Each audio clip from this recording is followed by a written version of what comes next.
صلاة التراويح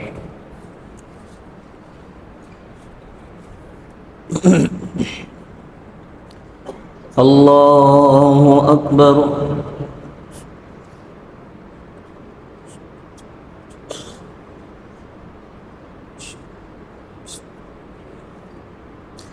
الحمد لله رب العالمين الرحمن الرحيم مالك يوم الدين إياك نعبد وإياك نستعين اهدنا الصراط المستقيم صراط الذين أنعمت عليهم غير المغضوب عليهم ولا الضالين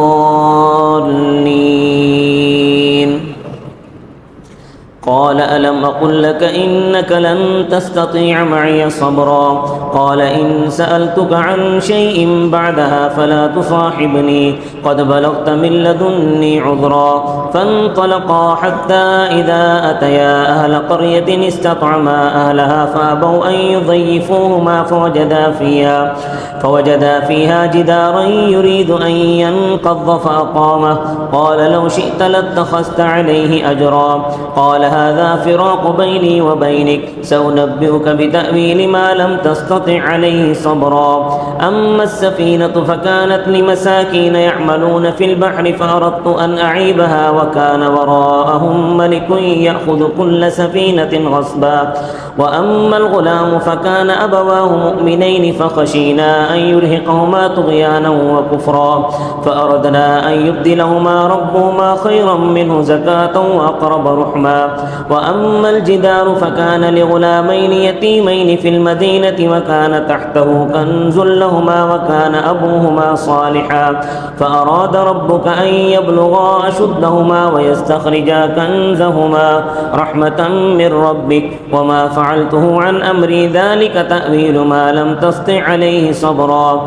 ويسألونك عن ذي القرنين قل سأتلو عليكم منه ذكرا إنا مكنا له في الأرض وآتيناه من كل شيء سببا فأتبع سببا حتى إذا بلغ مغرب الشمس وجدها تغرب في عين حمئة ووجد عندها قوما قلنا يا ذا القرنين إما أن تعذب وإما أن تتخذ فيهم حسنا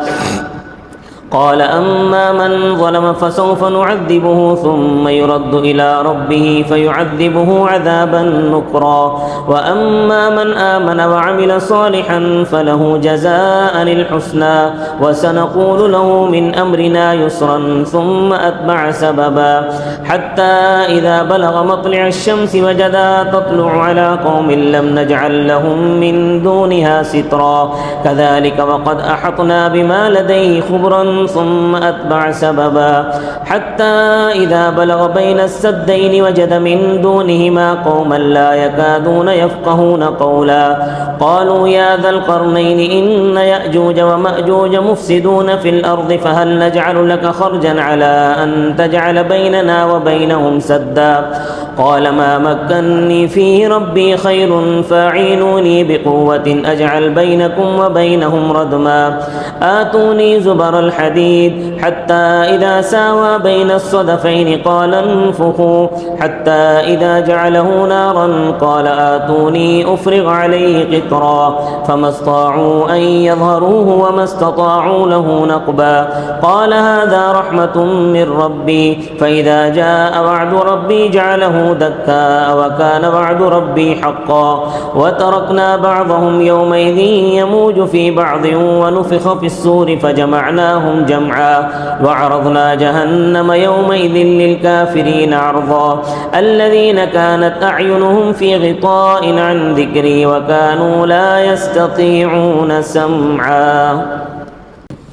أفحسب الذين كفروا أن يتخذوا عبادي من دوني أولياء إنا أعتدنا جهنم للكافرين نزلا قل هل ننبئكم بالأخسرين أعمالا الذين ضل سعيهم في الحياة الدنيا وهم يحسبون أنهم يحسنون صنعا أولئك الذين كفروا بآيات ربهم ولقائه فحبطت أعمالهم فلا نقيم لهم يوم القيامة القيامة وزنا ذلك جزاؤهم جهنم بما كفروا واتخذوا آياتي ورسلي هزوا إن الذين آمنوا وعملوا الصالحات كانت لهم جنات الفردوس نزلا خالدين فيها لا يبغون عنها حولا قل لو كان البحر مدادا لكلمات ربي لنفد البحر قبل أن تنفد كلمات ربي ولو جئنا بمثله مددا قل إنما أنا بشر مثلكم يوحى إلي أنما إلهكم إله واحد فمن كان يرجو لقاء ربه فليعمل عملا صالحا ولا يشرك بعبادة ربه أحدا كافها يا عين صاد ذكر رحمة ربك عبده زكريا إذ نادى ربه نداء خفيا قال رب إني وهن العظم مني واشتعل الرأس شيبا ولم أكن بدعائك رب شقيا وإني خفت الموالي من ورائي وكانت امرأتي عاقرا فهب لي من لدنك وليا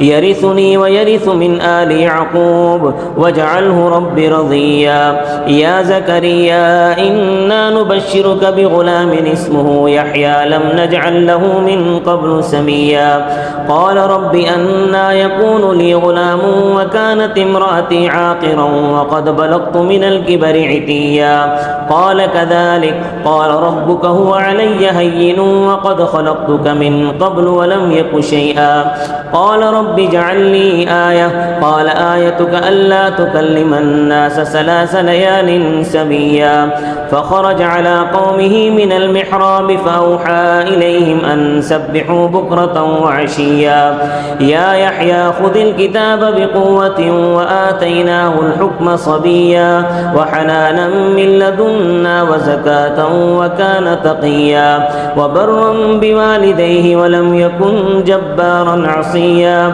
وسلام عليه يوم ولد ويوم يموت ويوم يبعث حيا واذكر في الكتاب مريم إذ انتبذت من أهلها مكانا شرقيا فاتخذت من دونهم حجابا فأرسلنا إليها روحنا فتمثل لها بشرا سويا قالت إني أعوذ بالرحمن منك إن كنت تقيا قال إنما أنا رسول ربك لأهب لك غلاما زكيا قالت أنى يكون لي غلام ولم يمسسني بشر ولم أك بغيا قال كذلك قال ربك هو علي هين ولنجعله آية للناس ورحمة منا وكان أمرا مقضيا فحملته فانتبذت به مكانا قصيا فأجاءها المخاض إلى جذع النخلة قالت يا ليتني مت قبل هذا وكنت نسيا منسيا فناداها من تحتها ألا تحزني قد جعل ربك تحتك سريا وهزي إليك بجذع النخلة تساقط عليك رطبا جنيا فكلي واشربي وقري عينا فإما ترين من البشر أحدا فقولي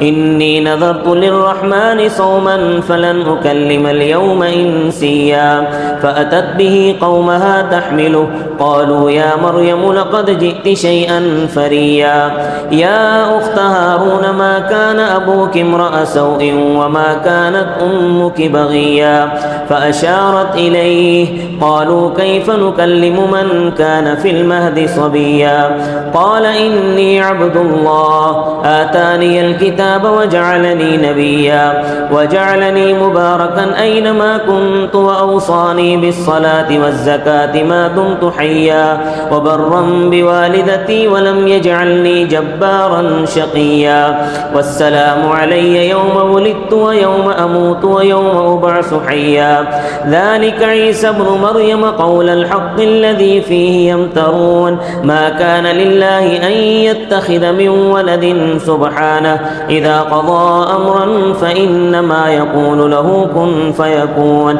وإن الله ربي وربكم فاعبدوه هذا صراط مستقيم فاختلف الأحزاب من بينهم فويل للذين كفروا من مشهد يوم عظيم أسمع بهم وابصر يوم يأتوننا لكن الظالمون اليوم في ضلال مبين وأنذرهم يوم الحسرة إذ قضي الأمر وهم في غفلة وهم لا يؤمنون إنا نحن نرث الأرض ومن عليها وإلينا يرجعون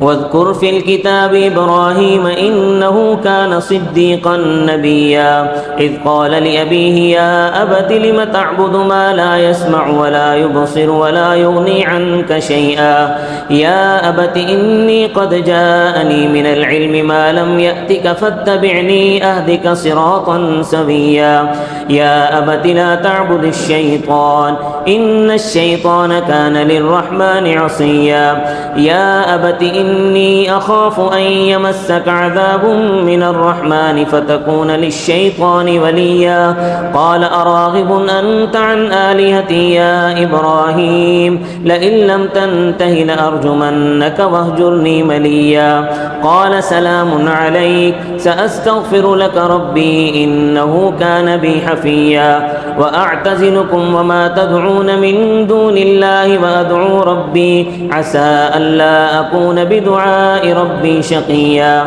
فلما اعتزلهم وما يعبدون من دون الله وهبنا له إسحاق ويعقوب وكلا جعلنا نبيا ووهبنا لهم من رحمتنا وجعلنا لهم لسان صدق عليا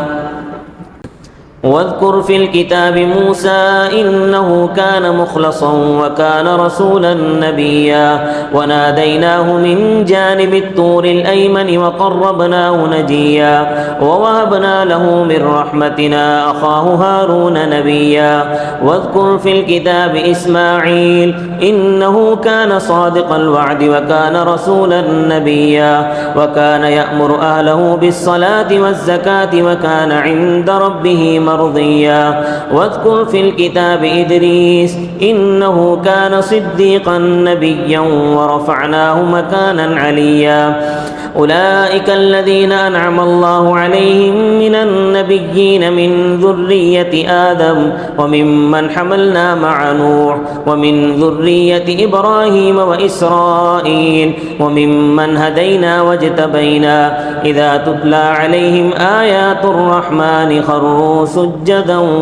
وبكيا فخلف من بعدهم خلف أضاعوا الصلاة واتبعوا الشهوات فسوف يلقون غيا إلا من تاب وآمن وعمل صالحا فأولئك يدخلون الجنة ولا يظلمون شيئا جنات عدن التي وعد الرحمن عباده بالغيب إنه كان وعده مأتيا لا يسمعون فيها لغوا إلا سلاما ولهم رزقهم فيها بكرة وعشيا تلك الجنة التي نورث من عبادنا من كان تقيا وما نتنزل إلا بأمر ربك له ما بين أيدينا وما خلفنا وما بين ذلك وما كان ربك نسيا رب السماوات والأرض وما بينهما فاعبده واصطبر لعبادته هل تعلم له سميا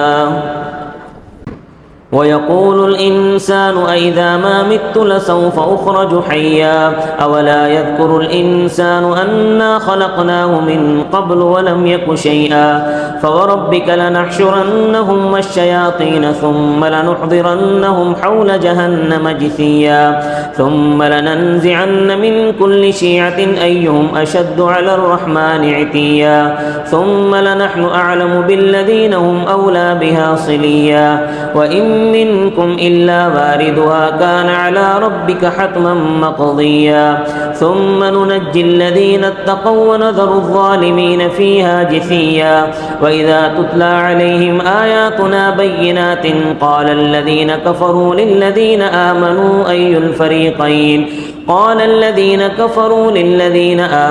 أي الفريقين خير مقاما وأحسن نديا وكم أهلكنا قبلهم من قرن منهم أحسن أثاثا ورئيا قل من كان في الضلالة فليمدد له الرحمن مدا حتى إذا رأوا ما يوعدون إما العذاب وإما الساعة فسيعلمون من هو شر مكانا وأضعف جندا ويزيد الله الذين اهتدوا هدى والباقيات الصالحات خير عند ربك ثوابا وخير مردا أفرأيت الذي كفر بآياتنا وقال لأوتين مالا وولدا أطلع الغيب أم اتخذ عند الرحمن عهدا وقالوا اتخذ الرحمن ولدا أفرأيت الذي كفر بآياتنا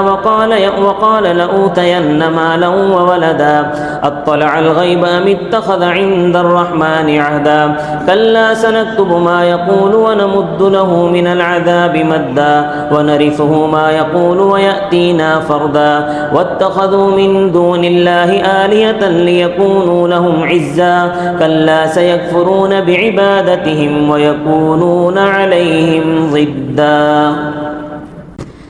ألم تر أنا أرسلنا الشياطين على الكافرين تؤزهم أزا فلا تعجل عليهم إنما نعد لهم عدا يوم نحشر المتقين إلى الرحمن وفدا ونسوق المجرمين إلى جهنم بردا لا يملكون الشفاعة إلا من اتخذ عند الرحمن عهدا وقالوا اتخذ الرحمن ولدا لقد جئتم شيئا إدا تكاد السماوات يتفطرن منه وتنشق الأرض وتخر الجبال هدا أن دعوا للرحمن ولدا وما ينبغي للرحمن أن يتخذ ولدا إن كل من في السماوات والأرض إلا آتي الرحمن عبدا لقد أحصاهم وعدهم عدا وكلهم آتيه يوم القيامة فردا إن الذين آمنوا وعملوا الصالحات سيجعل لهم الرحمن ودا فإنما يسرناه بلسانك لتبشر به المتقين وتنذر به قوما لدا وكم أهلكنا قبلهم من قرن هل تحس منهم من أحد أو تسمع لهم ركزا طه ما أنزلنا عليك القرآن لتشقى إلا تذكرة لمن يخشى تنزيلا ممن خلق الأرض والسماوات العلا الرحمن على العرش استوى له ما في السماوات وما في الأرض وما بينهما وما تحت الثرى وإن تجهر بالقول فإنه يعلم السر وأخفى الله لا إله إلا هو له الأسماء الحسنى وهل أتاك حديث موسى إذ رأى نارا فقال لأهلهم كثوا إني آنست نارا لعلي آتيكم منها بقبس أو أجد على النار هدى فلما أتاها نودي يا موسى إني أنا ربك فاخلع نعليك إنك بالوادي المقدس طوى وأنا اخترتك فاستمع لما يوحى إنني أنا الله لا إله إلا أنا فاعبدني وأقم الصلاة لذكري إن الساعة آتية أكاد أخفيها لتجزى كل نفس بما تسعى فلا يصدنك عنها من لا يؤمن بها واتبع هواه فتردى وما تلك بيمينك يا موسى قال هي عصاي أتوكأ عليها وأهش بها على غنمي ولي فيها مآرب أخرى قال ألقها يا موسى فألقاها فإذا هي حية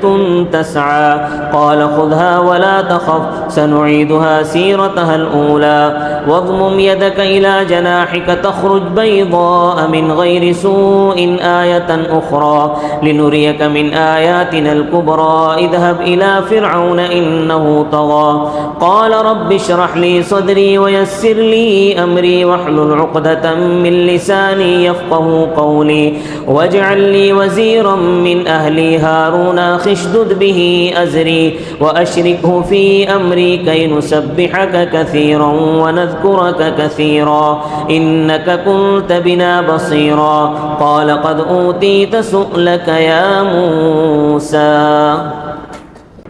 ولقد مننا عليك مرة أخرى إذ أوحينا إلى أمك ما يوحى أن اقذفيه في التابوت فاقذفيه في اليم فليلقه اليم بالساحل يأخذه عدو لي وعدو له وألقيت عليك محبة مني ولتصنع على عيني إذ تمشي أختك فتقول هل أدلكم على من يكفله فرجعناك إلى أمك كي تقر عينها ولا تحزن وقتلت نفسا فنجيناك من الغم وفتناك فتونا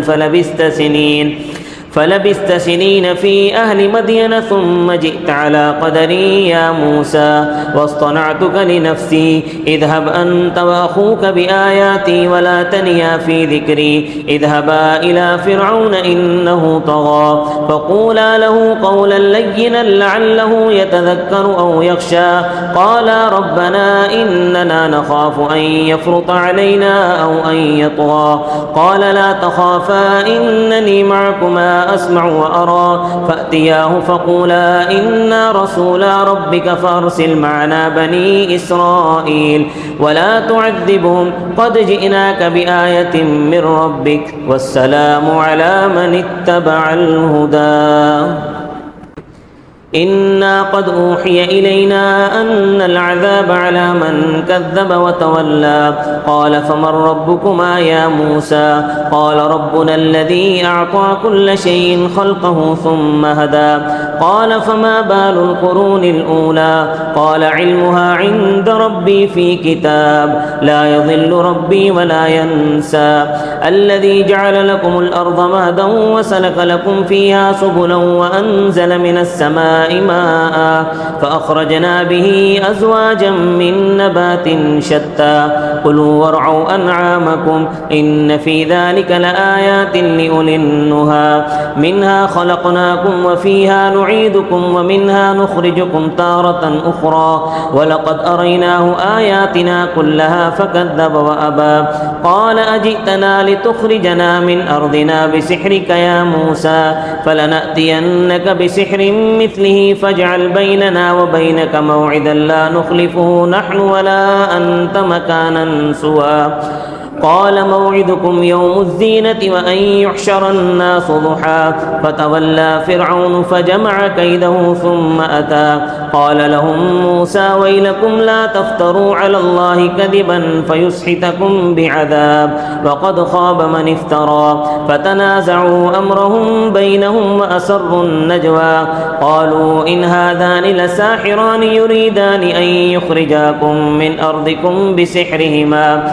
أرضكم بسحرهما ويذهبا بطريقتكم المثلى فأجمعوا كيدكم ثم أتوا صفا وقد أفلح اليوم من استعلى قالوا يا موسى إما أن تلقي وإما أن نكون أفضل من ألقى قال بل ألقوا فإذا حبالهم وعصيهم يخيل إليه من سحرهم أنها تسعى فأوجس في نفسه خيفة موسى قلنا لا تخف إنك أنت الأعلى وألق ما في يمينك تلقف ما صنعوا إنما صنعوا كيد ساحر ولا يفلح الساحر حيث أتى فألقي السحرة سجدا قالوا آمنا برب هارون وموسى قال فرعون آمنتم به قبل أن آذن لكم إنه لكبيركم الذي علمكم السحر فلأقطعن أيديكم وأرجلكم من خلاف ولأصلبنكم في جذوع النخل ولتعلمن أينا أشد عذابا وأبقى قالوا لن نؤثرك على ما جاءنا من البينات والذي فطرنا فاقض ما أنت قاض إنما تقضي هذه الحياة الدنيا إنا آمنا بربنا ليغفر لنا خطايانا وما أكرهتنا عليه من السحر والله خير وأبقى إنه من يأت ربه مجرما فإن له جهنم لا يموت فيها ولا يحيا ومن يأته مؤمنا قد عمل الصالحات فأولئك لهم الدرجات العلى جنات عدن تجري من تحتها الأنهار خالدين فيها وذلك جزاء من تزكى ولقد أوحينا إلى موسى أن أسر بعبادي فاضرب لهم طريقا في البحر يبسا لا تخاف دركا ولا تخشى فأتبعهم فرعون بجنوده فغشيهم من اليم ما غشيهم وأضل فرعون قومه وما هدى يا بني إسرائيل قد أنجيناكم من عدوكم وباعدناكم جانب الطور الأيمن ونزلنا عليكم المن والسلوى كلوا من طيبات ما رزقناكم ولا تطغوا فيه فيحل عليكم غضبي ومن يحلل عليه غضبي فقد هوى وإني لغفار لمن تاب وآمن وعمل صالحا ثم اهتدى وما أعجلك عن قومك يا موسى قال هم أولئك على أثري وعجلت إليك رب لترضى قال فإنا قد فتنا قومك من بعدك وأضلهم السامري فأخرج لهم عجلا فرجع موسى إلى قومه غضبان آسفا قال يا قوم ألم يعدكم ربكم وعدا حسنا أفطال عليكم العهد أم أردتم أن يحل عليكم غضب من ربكم فأخلفتم موعدي قالوا ما أخلفنا موعدك بملكنا ولكننا حملنا أوزارا من زينة القوم فقذفناها فكذلك ألقى السامري فأخرج لهم عجلا جسدا له خوار فقالوا هذا إلهكم وإله موسى فنسي أفلا يرون ألا يرجع إليهم قولا ولا يملك لهم ضرا ولا نفعا ولقد قال لهم هارون من قبل يا قوم إنما فتنتم به وإن ربكم الرحمن فاتبعوني وأطيعوا أمري قالوا لن نبرح عليه عاكفين حتى يرجع إلينا موسى قال يا هارون ما منعك إذ رأيتهم ضلوا ألا تتبعني أفعصيت أمري قال يا ابن أم لا تأخذ بلحيتي ولا برأسي إني خشيت أن تقول فرقت بين بني إسرائيل ولم ترقب قولي قال فما خطبك يا سامري قال بصرت بما لم يبصروا به فقبضت قبضة من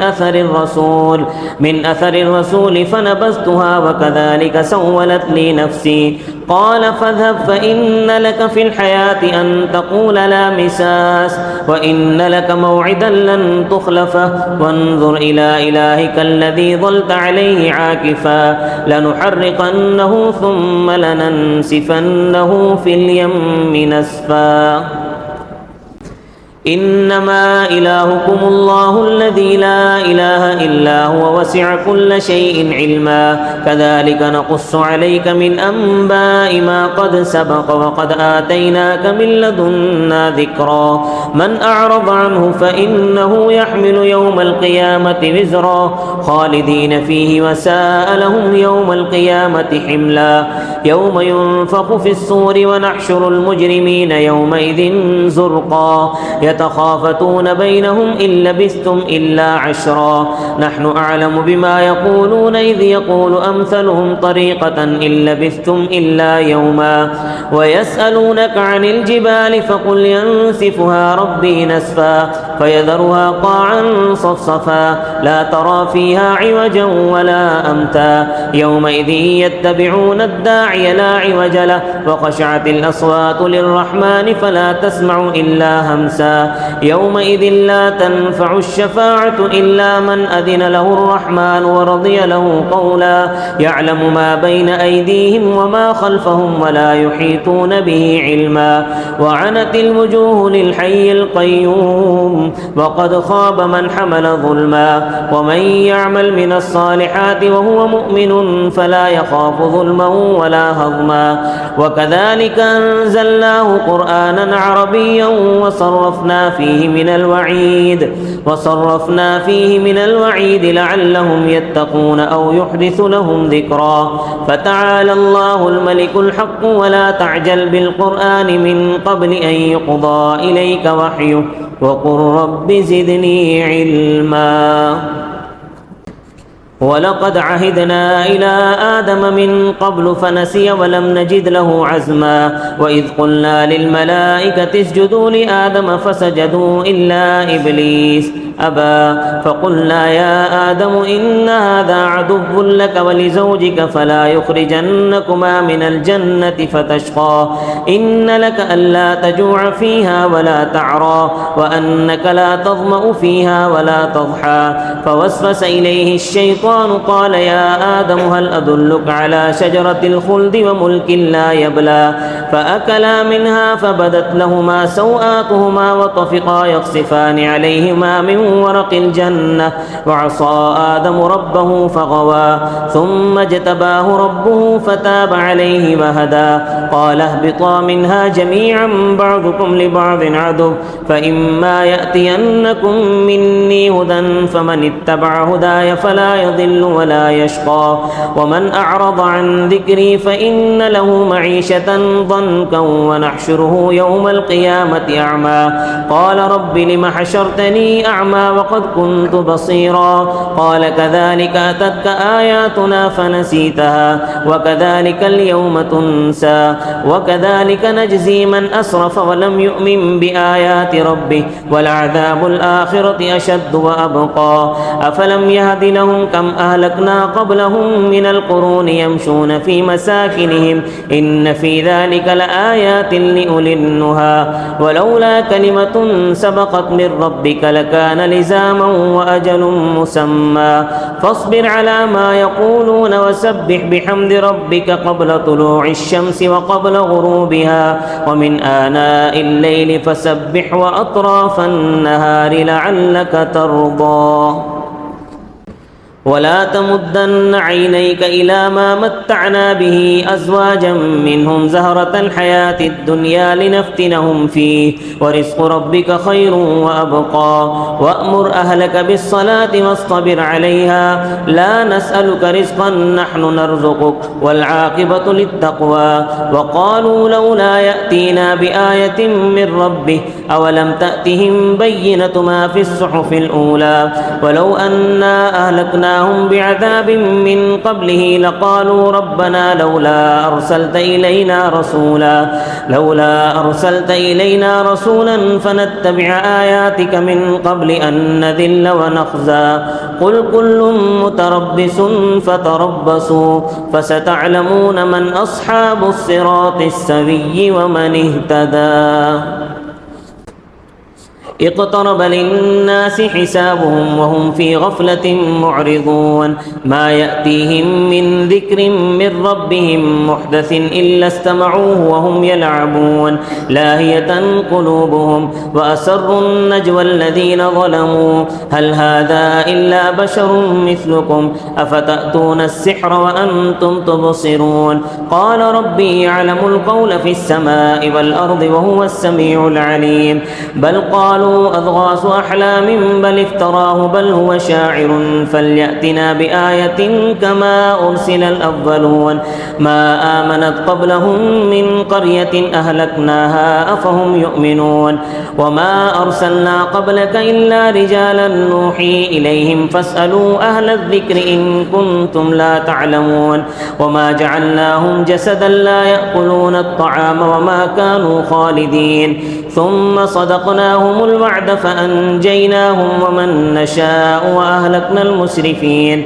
لقد أنزلنا إليكم كتابا فيه ذكركم أفلا تعقلون وكم قصمنا من قرية كانت ظالمة وأنشأنا بعدها قوما آخرين فلما أحسوا بأسنا إذا هم منها يركضون لا تركضوا وارجعوا إلى ما أترفتم فيه ومساكنكم لعلكم تسألون قالوا يا ويلنا إنا كنا ظالمين فما زالت تلك دعواهم حتى جعلناهم حصيدا خامدين وما خلقنا السماء والأرض وما بينهما لاعبين لو أردنا أن نتخذ لهوا لاتخذناه من لدنا إن كنا فاعلين بل نقذف بالحق على الباطل فيدمغه فإذا هو زاهق ولكم الويل مما تصفون وله من في السماوات والأرض ومن عنده لا يستكبرون عن عبادته ولا يستحسرون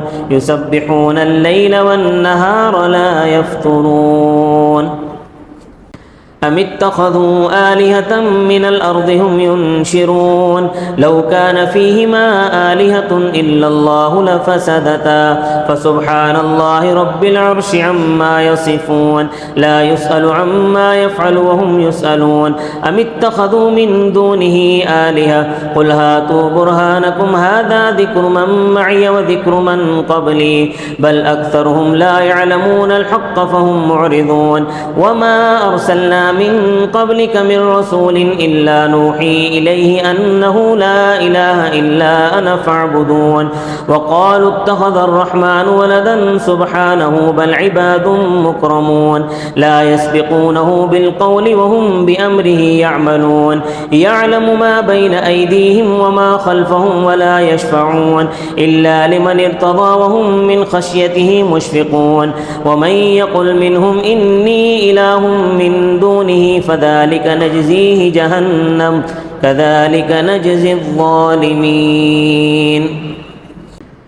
أولم ير الذين كفروا أن السماوات والأرض كانتا رتقا ففتقناهما وجعلنا من الماء كل شيء حي أفلا يؤمنون وجعلنا في الأرض رواسي أن تميد بهم وجعلنا فيها فجاجا سبلا لعلهم يهتدون وجعلنا السماء سقفا محفوظا وهم عن آياتها معرضون وهو الذي خلق الليل والنهار والشمس والقمر كل في فلك يسبحون وما جعلنا لبشر من قبلك الخلد أفإن مت فهم الخالدون كل نفس ذائقة الموت ونبلوكم بالشر والخير فتنة وإلينا ترجعون وإذا رآك الذين كفروا إن يتخذونك إلا هزوا أهذا الذي يذكر آلهتكم وهم بذكر الرحمن هم كافرون خلق الإنسان من عجل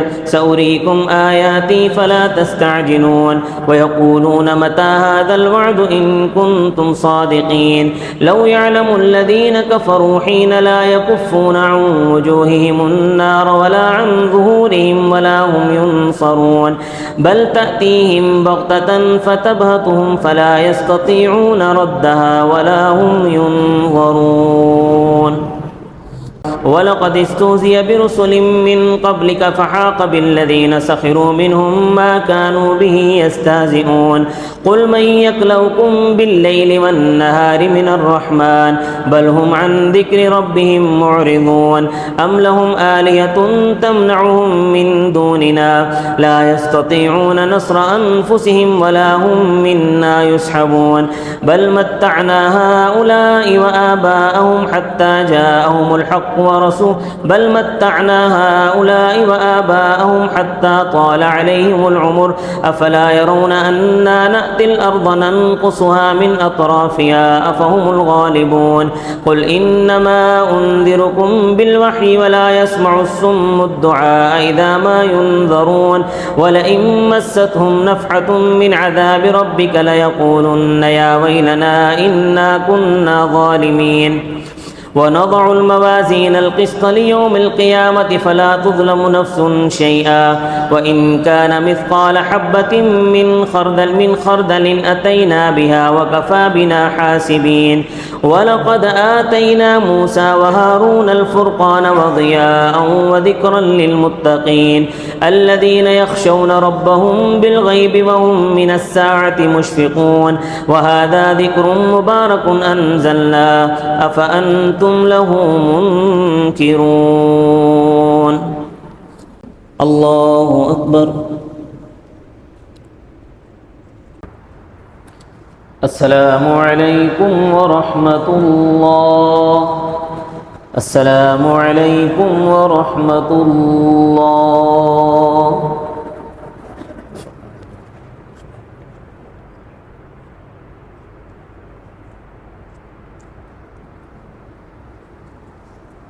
الحمد لله رب العالمين والصلاة والسلام على سيد المرسلين اللهم أنت السلام ومنك السلام تباركت يا ذا الجلال والإكرام. ربنا ظلمنا أنفسنا وإن لم تغفر لنا وترحمنا लनकूनन्न मिनल खासिरीन। एक नमाजी हैं, उनकी भाभी का बेटा, उनका भतीजा वेंटिलेटर में है। दुआ फरमाए अल्लाह पाक उन्हें सेहत कामिला अजला अता फरमाए। रब्बना तक़ब्बल मिन्ना इन्नका अंतस समीउल अलीम व तुब अलैना इन्नका अंतत तव्वाबुर रहीम। व सल्लल्लाहु तआला अला खैरि खल्क़िही मुहम्मदिन व अला आलिहि व अस्हाबिहि अजमईन बिरहमतिक या अरहमर राहिमीन।